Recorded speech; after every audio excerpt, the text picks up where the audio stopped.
Salam sejahtera. Hari ini kita bertemu lagi dalam topik ciri-ciri kesusasteraan. Ciri-ciri kesusasteraan atau sastra terdapat beberapa aspek yang perlu kita lihat daripada sudut kehalusan, yaitu kehalusan jiwa. Unsur jiwa ini seperti emosi, gagasan hidup, perasaan, gambaran kehidupan, cita rasa. Saya sentuh sedikit mengenai gambaran kehidupan. Unsur jiwa bagi gambaran kehidupan contohnya adalah seperti pengalaman, seperti interpretasi terhadap kehidupan yang telah dilalui.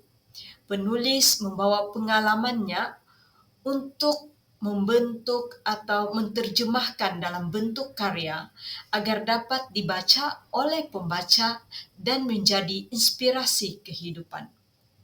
Perasaan. Setiap karya yang dihasilkan perlulah mempunyai perasaan, unsur perasaan yang menyentuh perasaan, atau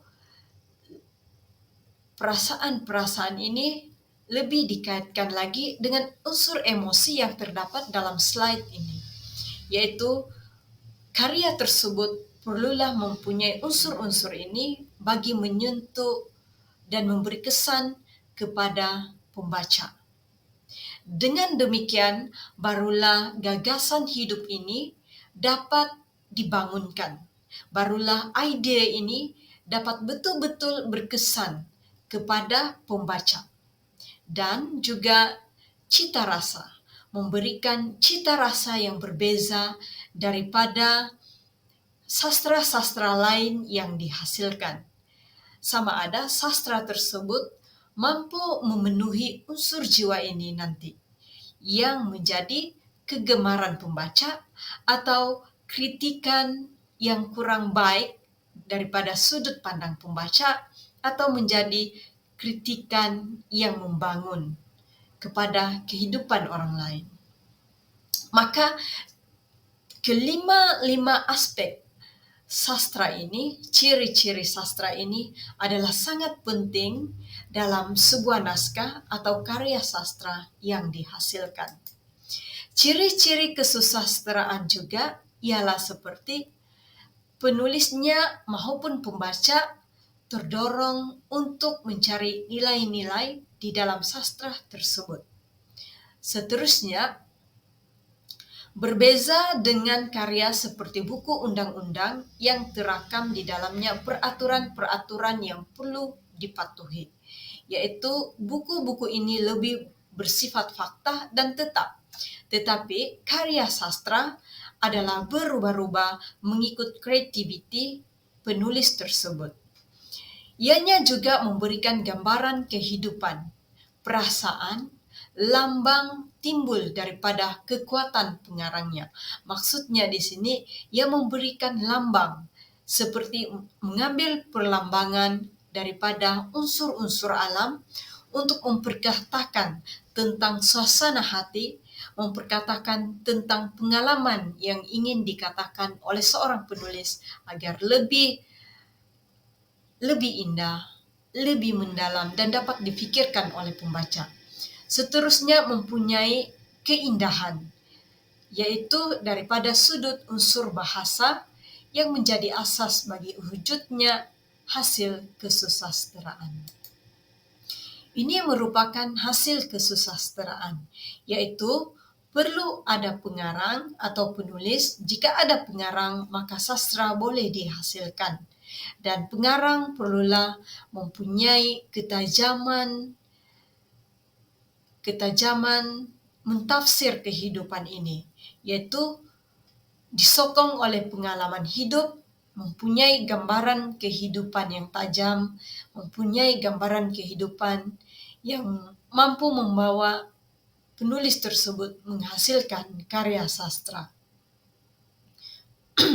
Dan pengarang juga perlulah mempunyai bahasa bahasa untuk menyampaikan karya sastra. Ingat lagi mengenai definisi sastra, bahasa sangat penting untuk menyampaikan karya sastra tersebut. Ini merupakan ciri-ciri dan bentuk karya sastra. Yang pertama ialah kesusastraan lisan yang disampaikan dengan perantaraan mulut yang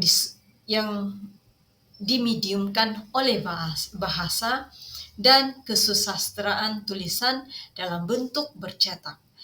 Kesusastraan lisan ini pada lazimnya terdiri daripada sastra tradisional, dan kesusastraan tulisan ini terdiri daripada sastra modern.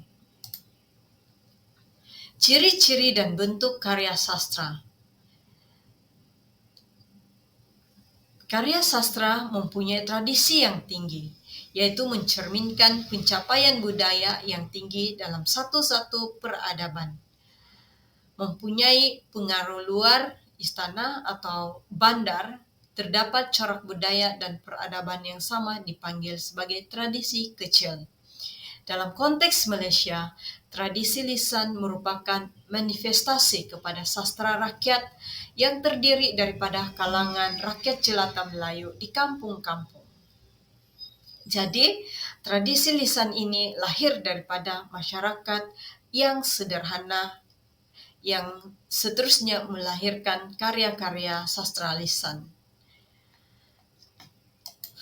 Ciri-ciri sastra yaitu disampaikan dari satu generasi ke satu generasi, berlaku perubahan, lahir dalam masyarakat sederhana, merupakan warisan generasi, berlaku unsur pengulangan, yaitu unsur kata-kata, susunan kata-kata, mempunyai ciri-ciri budaya.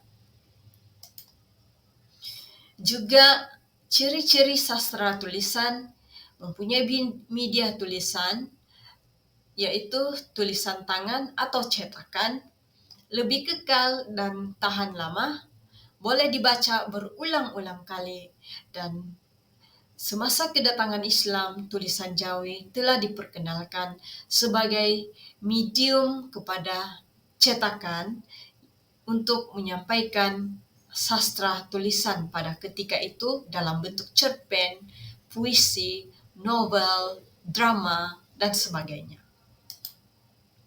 Ini merupakan unsur-unsur kesusastraan yang perlu kita tahu semua, yaitu mempunyai unsur intelek yang menimbulkan satu-satu fikiran tertentu yang tinggi, menarik dalam sebuah karya sastra. Unsur-unsur ini menggalakkan para pembaca untuk berfikir, untuk mengalami dinamik di dalam karya tersebut. Unsur emosi yaitu membezakan di antara karya sastra dan bukan sastra.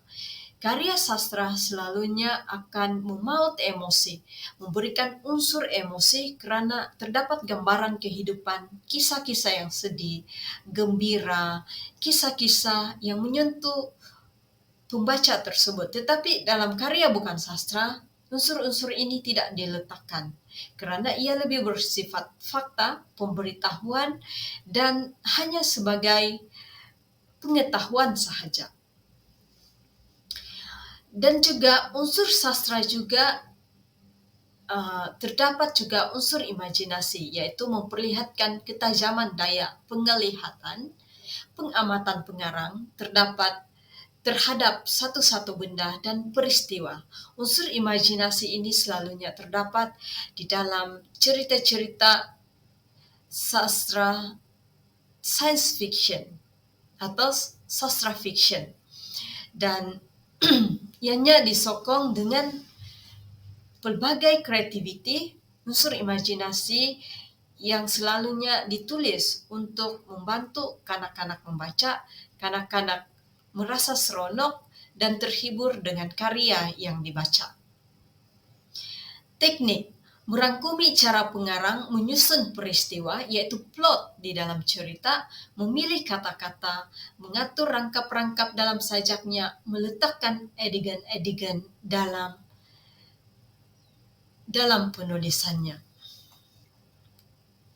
Oleh itu, Setiap unsur-unsur sastra ini memberikan sastra itu istimewa. Sastra itu diletakkan di dalam tempat yang membezakannya dengan karya yang lain.